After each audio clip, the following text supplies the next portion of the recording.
राधे राधे दोस्तों। कैसे हैं आप सब। आज की कहानी है जिंदगी की हर लड़ाई मैंने अकेले ही लड़ी है। नासपीती कमबख्त से हजार बार कहा है कि किसी अच्छे काम से जा रहे हो तो अपनी मनहूस सूरत मत दिखाया कर। दादी अपनी तीखी आवाज में चिल्लाई। मैं अपनी आंखों में ढेर सारा आश्चर्य भरे दादी की सूरत देखती ही रही। दादी की आवाज सुनकर माँ साड़ी से अपने हाथ पोंछती रसोई से निकली और मेरा नन्हा सा हाथ पकड़कर अंदर ले जाकर बोली, तुझे कितनी बार कहा है मन्नू, दादी और बाबूजी कहीं बाहर जा रहे हों तो अपनी सूरत उन्हें मत दिखाया कर। मैं जिद करते हुए कहती, लेकिन माँ, अजय और विजय भैया भी तो उनके साथ जाते हैं, फिर मैं क्यों नहीं जा सकती।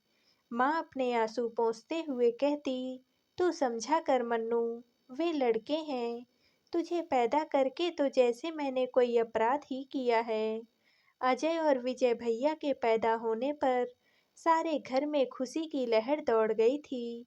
कई दिनों तक घर में खुशियां मनाई गई, लेकिन मेरे जन्म लेने पर दादी और बाबूजी के चेहरों पर एक मायूसी सी छा गई।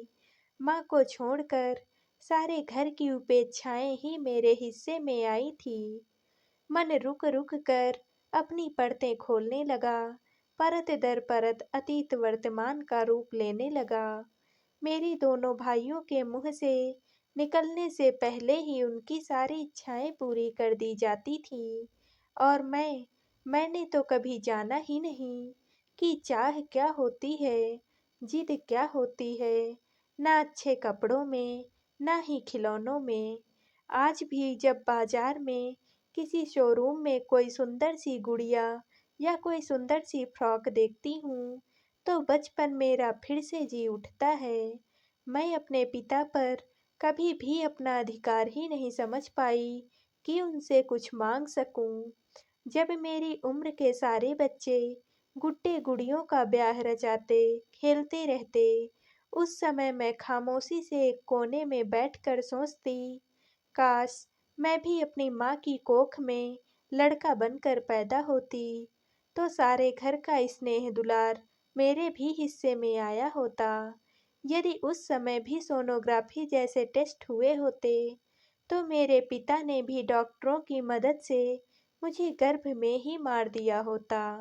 इन्हीं उपेक्षाओं के रहते जिंदगी बिना मंजिल की राहों पर आगे बढ़ती रही। सबसे बड़ा बवाल तो मेरी पढ़ाई को लेकर खड़ा हुआ। बाबूजी का दबदबा सारे घर में था, उनके सामने कोई मुंह भी नहीं खोल सकता था।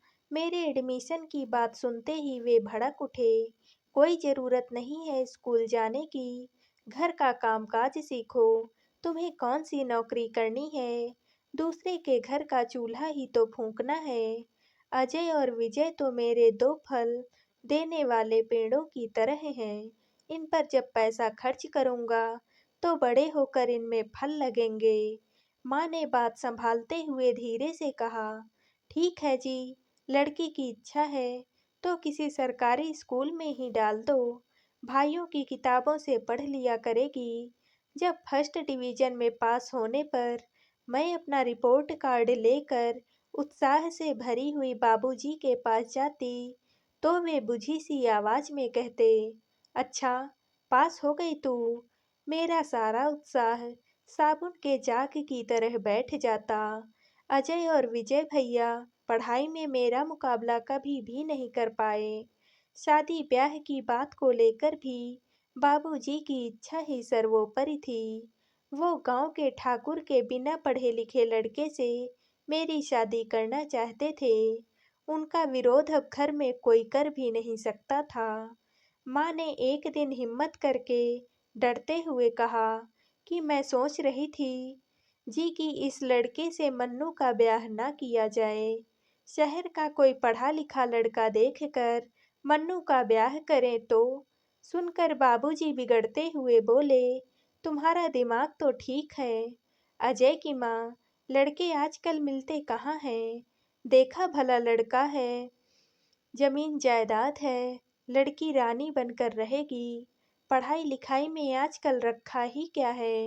आजकल पढ़ लिख कर नौकरी मिलती ही किसे है, और क्या किसी कलेक्टर से ब्याह करेगी।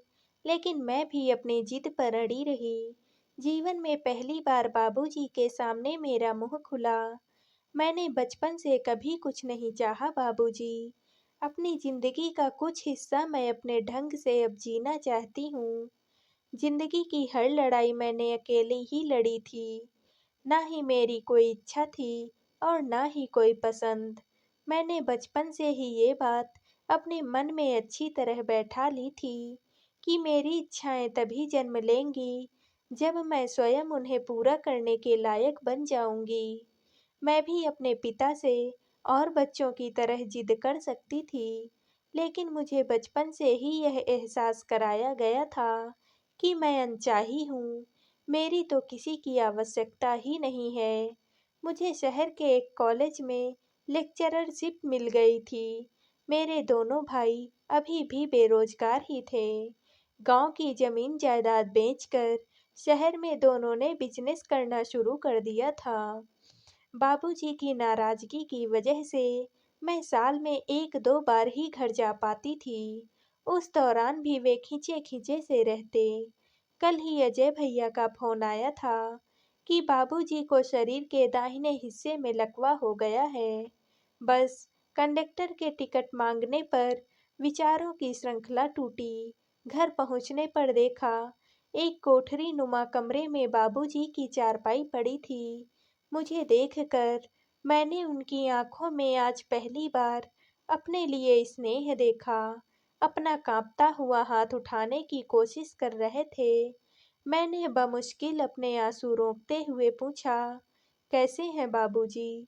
बाबूजी धीमे से हंस दिए, घोंसले में पड़े बूढ़े असहाय पंछी की तरह। ठीक हूँ मन्नू, मेरे दोनों फलदार पेड़ों की छाया मुझे नहीं मिली बेटा। मेरा शरीर तो जेठ की दोपहरी में झुलस गया। इतना कहते ही उनकी आंखों से आंसू बहने लगे। भैया का 5 वर्षीय बेटा आकर मुझसे लिपट गया। पीछे से भाभी दौड़ती हुई आई और बोली, कितनी बार कहा है पिंटू, यहाँ मत आया कर। खुद तो दिन भर बिस्तर पर पड़े खांसते रहते हैं, अब बच्चे को भी बीमार करने का इरादा है। माँ ने सहमते हुए कहा, नाराज क्यों होती हो बहू, बीमारी कहकर तो नहीं आती। शाम को दोनों भाइयों से बात हुई। मैंने कहा, भैया, बाबूजी को किसी अच्छे डॉक्टर को दिखाते तो अच्छा रहता। अजय भैया बिगड़ते हुए बोले, तुम क्या सोचती हो मन्नू, हमें उनकी परवाह नहीं है। दिखाया था डॉक्टर को, दवा भी ला कर दी थी। अब बीमारी एक दिन में तो ठीक होने से रही। जी में आया कि कह दूं कि बचपन में तुम्हारे बीमार होने पर बाबूजी किस तरह डॉक्टरों की पूरी फौज खड़ी कर देते थे। घंटों तुम्हारे सिरहाने खड़े रहते थे। वही आदमी आपके लिए आज एक बोझ बन गया, जिसने बचपन में उंगली पकड़कर चलना सिखाया। रात को माँ बाबूजी के कमरे में ही मैंने अपना बिस्तर लगवा लिया था। रात में माँ की दम तोड़ने को तत्पर, खांसी कलेजे में फांस बनकर चुभने लगती है। ठाकुर जी के नीचे वाले ताक में रखी दवा की शीशी, जिसे माँ सरकारी दवाखाने से लाती थी, उसे ही धन्वंतरी के अमृत कलश में छल की संजीवनी धारा मानकर गला तर करके यम से लड़ती रहती।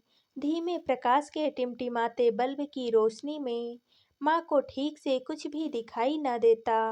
रात में पिताजी को दवा पानी देना होता तो माँ अंधेरे में उड़ेलते हुए बड़बड़ाती, इन मरी आंखों से अब तो कुछ भी दिखाई नहीं देता है। इतना पैसा आ रहा है, लेकिन ये भी नहीं होता कि एक बल्ब ही लगवा दें। एक निर्णय लेते हुए सुबह मैंने भैया से कहा, भैया, मेरी इच्छा है कि मैं माँ बाबूजी को अपने साथ ले जाऊं, लेकिन मन्नू, लोग क्या कहेंगे? बेटों के होते हुए भी माँ बाप बेटी के यह पड़े हैं। मैंने कहा, लेकिन भैया, लोगों के कहने के डर से मैं अपने पिता को मरने के लिए तो नहीं छोड़ सकती ना। चलते समय भैया ने कहा, बाबूजी ठीक होने पर चले आना। बाबूजी ने कहा, हाँ, तुम दोनों तो मेरे अच्छे समय के साथी हो बेटा। आज उसी के हाथ मुझे सहारा देने के लिए उठे हैं, जिसके हाथों को मैंने हमेशा झिड़क दिया। मेरे कंधे पर हाथ रख कर बाबूजी धीरे-धीरे चल रहे थे। उनके चेहरे पर सुकून झलक रहा था और आँखों से मेरे लिए अश्रुधारा बह रही थी, जिसने मेरे बचपन की कड़वी यादों और दर्द को अपने साथ बहा दिया।